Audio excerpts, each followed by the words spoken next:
अस्सलाम वालेकुम। उम्मीद है सब ठीक होंगे।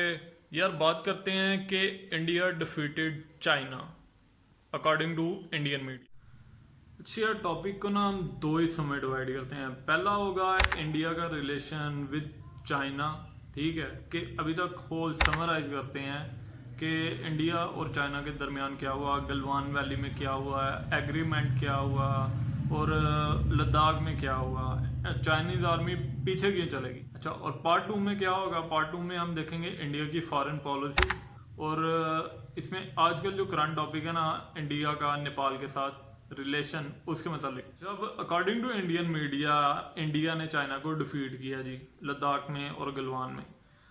देखो, ये सुनने में अच्छी लगती है बात। बॉलीवुड की मूवी है ना, एक बंदा गया 50 बंदे ठोक के आ गया, इंडिया का झंडा गाड़ दिया, इंडिया जीत गया। ऐसे नहीं होता। स्टार्ट में क्या हुआ? चाइना आया, इंडिया के ज़मीन पे आके कब्जा किया, 20 सोल्जर मार दिए, 10 को कैप्चर कर लिया, बाद में वापस दे दिया। उसके बाद डिप्लोमेटिक लिहाज से इंडिया को काफ़ी ज़्यादा डिसपॉइंट किया। फिर ऊपर से मिलिट्री के लिहाज से मोराल डाउन हुआ इंडियन आर्मी का, और बहुत सी चीज़ें हुई हैं। चाइनीज़ आर्मी क्यों पीछे गई वो मैं बता दूँ, ठीक है। एग्रीमेंट हुआ है चाइना और इंडिया के दरमियान, उसकी बेस में चाइना ने डिसंगेजमेंट किया चाइना के साथ। अच्छा, उसके पॉइंट मैं बता देता हूँ, जो तीन है मेनली पॉइंट है, बाकियों का मैं इतना नहीं करूँगा, लेकिन ये तीन पॉइंट डिस्कस करते हैं। सबसे पहला पॉइंट कि चाइना ने इंडिया से मनवाया है 1959 की LAC लाइन को, जो अकॉर्डिंग टू चाइना के है, ठीक है। उसमें अभी का कुछ एरिया चाइना ने इंक्लूड किया है इंडिया का अपने अंदर, ठीक है।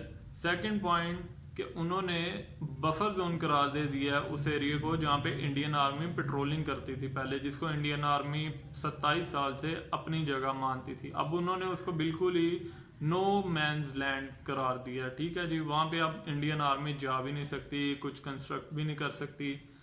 थर्ड पॉइंट कि अगर चाइनीज आर्मी ने कुछ अपने स्ट्रक्चर को तोड़ा है और पीछे गए हैं, तो इंडियन आर्मी ने उनसे भी ज़्यादा स्ट्रक्चर तोड़ के पीछे गए हैं।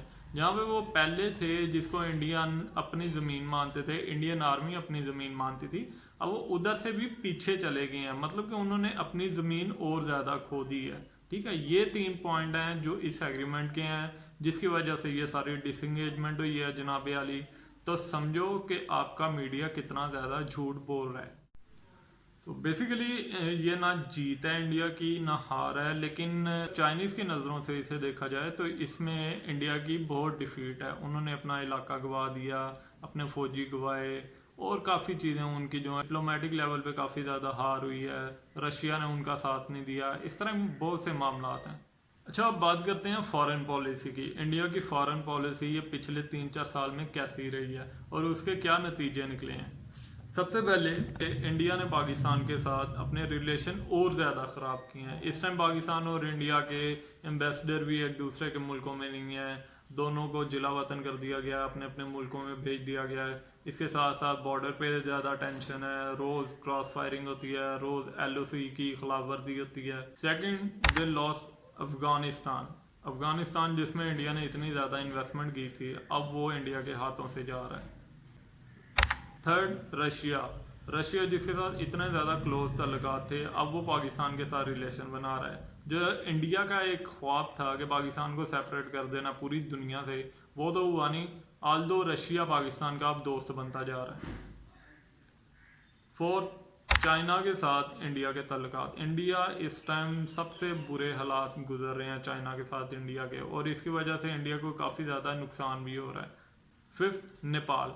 अब आप आजकल खबरों में देख रहे होंगे कि नेपाल ने भी एक नक्शा जारी किया है, जिसमें इंडिया के कुछ इलाके उन्होंने अपने अंदर शामिल कर लिए हैं। ऊपर से अब उन्होंने इंडियन मीडिया को भी बैन कर दिया अपने यहाँ पे। सिक्स, भूटान।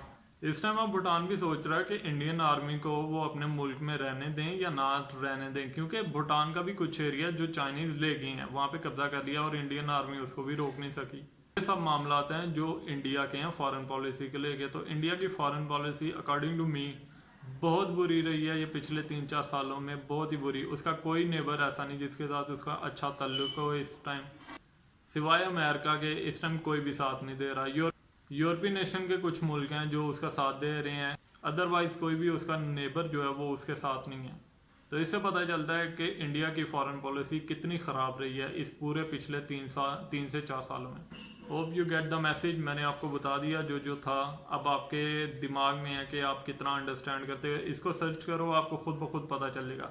एक इंडियन रिटायर्ड आर्मी ऑफिसर हैं, उनका एक चैनल है फोर्स मैगजीन। अगर मेरी बातों में यकीन नहीं ना आता तो थोड़ा उनको भी स्टडी कर लेना, वो आपको खुद बताएंगे कि इंडियन आर्मी का इस टाइम क्या हाल है और इंडियन और चाइनीज़ के दरमियान हुआ क्या है। So hope for the best, देखते हैं नेक्स्ट टाइम।